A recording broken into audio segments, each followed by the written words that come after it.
ప్రార్థన చేసుకుని ఈరోజు సెషన్ ప్రారంభించే ప్రయత్నం చేద్దాం. పరిశుద్ధులైన తండ్రి, ఈ విధంగా మీకు సన్నిధిలో కనబడడానికి మీరు మాకు అనుకరించిన అద్భుతమైన అవకాశం బట్టి మీ నామం వెంకలం యొక్క ప్రభావ మీకు వాక్యాన్ని ఆలోచించాలని ఆశపడుతుండగా మీ పరిశుద్ధాత్మని మాకు అందించమని, మీ శక్తితో మమ్మల్ని నింపమని, మీరు మమ్మల్ని సరిదిద్దమని, సరిచేసి ముందు నడిపించమని, మీ కృపలో మరింత బలవంతులుగా మీ వాక్యవశమై మేము తయారవడానికి గొప్పదైన పరిశుద్ధాత్మని మాకు అందించిన నడుకుంటూ ప్రాధాన్యపడుతూ మీ సహాయాన్ని అర్థిస్తూ త్వరలో రానైన వరకు రక్షకుడు నేను క్రీస్తు శాసనకర్తమైన అమలు ఈ ప్రార్థన మానవులు వేడుకున్న ఫలం తండ్రి, ఆమె.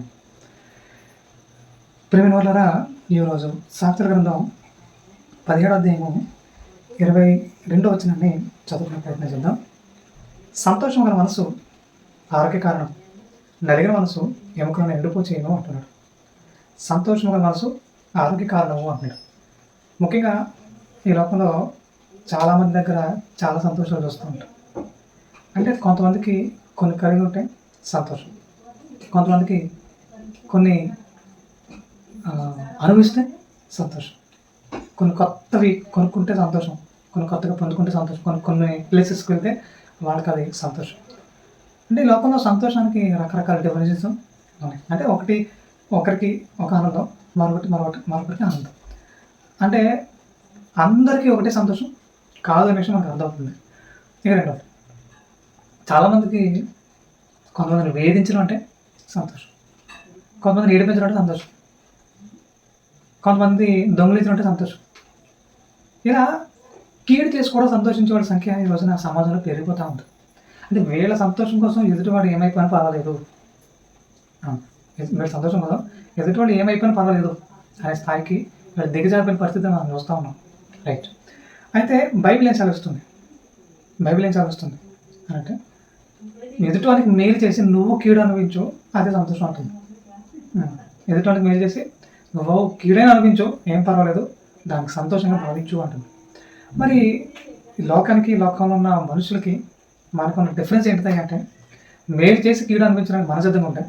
అంటే క్రైస్తవ సంగమ మనం ఆ స్థాయికి ఎదగాలి. సో మనం ఈ విధంగా ఉంటే లోకమేమో మరో విధంగా ఉంటుంది. రైట్. ఇప్పుడు కీడు చేసి సంతోషించడం అంటే మేలు చేసి సంతోషించడం గొప్పదా అంటే ఖచ్చితంగా గొప్పది. అలా ఎవరుంటారు అసలు మేలు చేసి కీడు అనిపించడం ఎవరుంటారు చెప్పండి అసలు అని అంటే బైబిల్ చదివిస్తూ ఉంది. మొట్టమొదటిగా దేవుడే చెప్పాలన్నమాట. ఆయన మనకు చేస్తున్న మేలు అంత ఇంత కాదు. ప్రతి నిమిషం ప్రతి క్షణం ఆయన మనకు మేలు చేస్తూనే ఉన్నాడు. మనకు బ్రతికే ఉన్నా ఉంటుంది అని అర్థం తెలుసా? ఆయన మనకు మేలు చేస్తున్నాడు. ఆయన కనుక మేలు చేయకపోతే, మనం బ్రతికించి ఉంచి ఉండకపోతే ఖచ్చితంగా మనం మరణపాలు కావాల్సిందే. అంటే రోజు రోజుకి పరిణతి చెందాలి. దేవుడు చేసే మేలు ఏంటో మనకు అర్థమైతే అప్పుడు మనం ఆయన పట్ల అంత కృతజ్ఞత కలిగి ఉండాలి అర్థమవుతుంది. ఆయన మేలునే మనం గాలి వదిలేస్తే ఆయన ఎడల కృతజ్ఞత పెరుగుతుంది. ప్రేమ వల్ల ఒక విషయం గుర్తుపెట్టుకోండి. యేసుక్రీస్తు వారు ఈ భూమి మీద ఉన్నప్పుడు మాట్లాడుతూ ఆయన ఒక బలమైన మాట తెలియజేయడం జరిగింది. ఏంటిది అంటే మత్తయి సువార్త 5వ అధ్యాయం, మత్తయి సువార్త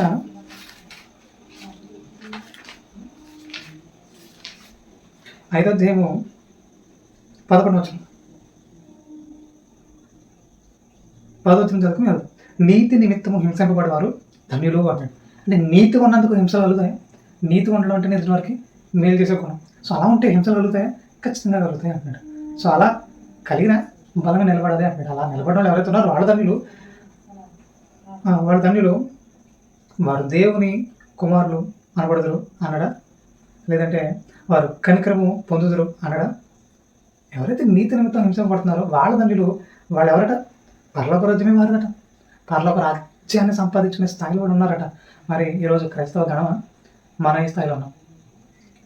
ఒక చెంప మీద కొడితే రెండో చెంప చూపించాలి అనే యేసుక్రీస్తు బోధ వింటూ మనమే ఉన్నాం. కొట్టక్కర్లా మనల్ని ఎవరు కొట్టక్కర్లా. ఒక మాట అంటే చాలు పూర్తిగా తెరబడిపోయి వాళ్ళని చీల్చి చండడేదాకా విడిచిపెట్టిన పరిస్థితి. అంటే దేవుడు మనకు అదే నేర్పించాడా? అయినా ఇప్పుడు సంతోషం అనేది ఎలా ఉండాలి? ముందు మనం దాన్ని నేర్చుకుంటే ఇప్పుడు అది ఆరోగ్యదాయకమా కాదా అనేది నేర్చుకోవచ్చు. అంటే ఇప్పుడు ఎటువంటి వారికి కీడు చేసి సంతోషించే వాళ్ళు ఉన్నారు, అది వాళ్ళకి ఆరోగ్యదాయకమా? అలా అర్థం చేసుకోవాలి వాక్యాన్ని. నో. ఇప్పుడు యేసుక్రీస్తు వారు సంతోషం గురించి మాట్లాడుతూ 11 వచనం చదువుకొని మన ముందుకు వెళ్దాం. నా నిమిత్తం జనులు మిమ్మల్ని నిందించి హింసించి మీ మీద అబద్ధముగా చెడు మాటలు పలికినప్పుడు మీరు ధన్యుడు అన్నాడు. సంతోషించి ఆనందించుడు పరలోకమందు మీ ఫలము అధికమగును. సంతోషించి ఆనందించాలి అన్నాడు. అంటే ఆయన నిమిత్తం, ఆయన పని నిమిత్తం, ఆయన చిత్తం నిమిత్తం హింసింపబడితే దాన్ని సంతోషంగా భావించండి అంటున్నాడు. దాన్ని సంతోషంగా భావించుకుంటున్నాడు. అంటే అదే అసలు సంతోషం అని అంటే మనల్ని పుట్టించి మనల్ని ఇంకా క్షేమంగా నడిపిస్తున్న ఆయన కోసం శ్రమ అనిపించడం అది మనకు ధన్యత. అది మనకు ధన్యత. సో ధన్యతను కాదని దాన్ని పక్కకెట్టే వాళ్ళు ఈ రోజున క్రైస్తవులు వెళ్ళిపోయారు. నేను అన్ని జనుల గురించి ఎప్పుడు మాట్లాడను, ఎందుకంటే వాళ్ళకి బుద్ధి చెప్పాల్సిన పని మనకు లేదు. క్రైస్తవులు అని చెప్పుకుంటూ నీచంగా బ్రతుకుతున్నారా, వాళ్ళకి మాత్రం బుద్ధి చెప్తా ఉన్నాం, వాళ్ళని మాత్రం సరిదిద్దే ప్రయత్నం చేస్తూ ఉన్నాం. సో ప్రేమ వాళ్ళారా గ్రహించాలి. అనేకుల వరకు నీతిగా యథార్థంగా మనం బ్రతకాలి. ఫస్ట్ బ్రతికి ఒక స్థిరత్వంలోకి రావాలి. ఒక స్థిరత్వంతో కూడిన మంచి మనసాక్షి కలిగి నడుచుకోవాలి.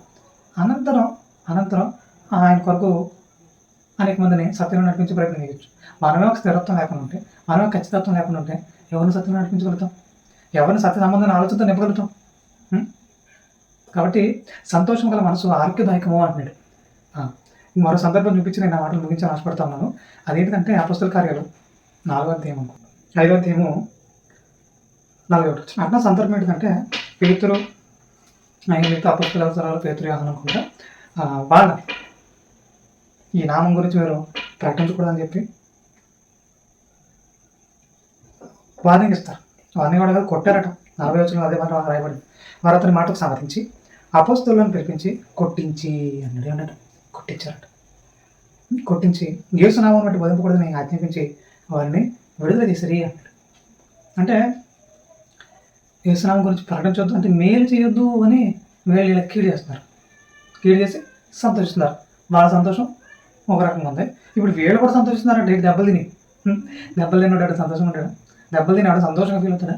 కానీ వీళ్ళు ఆ సంతోషం వ్యక్తం చేస్తా ఉన్నారు. ఏంటిది ఆ సంతోషం అంటే ఆ నామం కొరకు అవమానం పొందుటకు పాత్రలను ఎంచబడినందున వారు సంతోషించుచు మహాసభ ఎదుటి నుండి వెళ్ళిపోయి ప్రతిదినం దేవాలయంలో ఇంటింటి మానకు బోధించుచు యేసయ్య క్రీస్తుని ప్రకటించుండేది.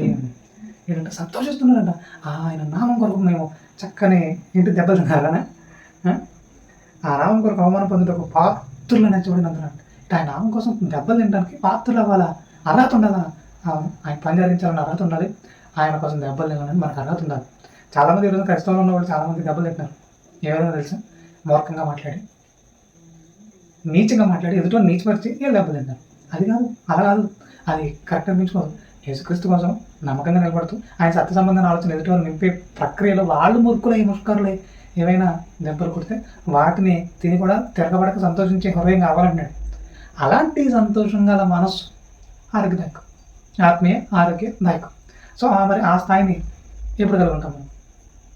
బైబిల్లో ఒక మాట రాయబడింది అంటే వాటిని ఏదో రాయబడింది అని పక్కనెట్టేయడం కాదు, సొంతగా ఇవ్వడం అని వాక్యం పరిశీలించారు. కాబట్టి ఎవరైతే ఆత్మీయ సంతోషం అంటే ఇది ఇలాంటి సంతోషం, ప్రభువు కొరకు నమ్మకంగా బ్రతుకుతూ ఎవరైనా తిట్టినా కొట్టిన వాటి కోసం సంతోషించడం చూడు, వాళ్ళ ఆత్మీయ ఆరోగ్యం చాలా ఉంటుంది. సో అలాంటి మనసు కావాలంటున్నాడు. సో అలాంటి మనసును, అలాంటి స్థాయిని ఖచ్చితంగా క్రైస్తవ మనం అందరం చేరుకోవాలని దేవుడు అద్భుతమైన అవకాశాన్ని మా అందరికీ కల్పించాలని కోరుకుంటూ, ఇంత అద్భుతమైన అవకాశం కల్పించింది దేవుని నామం మేము కాక దేవుని చెప్పినట్టు మరొకసారి మాట్లాడుకునే ప్రయత్నం చేద్దాం. ఎప్పుడైతే నా మాటలు గురించి ఆశపడతా ఉన్నాను ప్రార్థన చేద్దాం.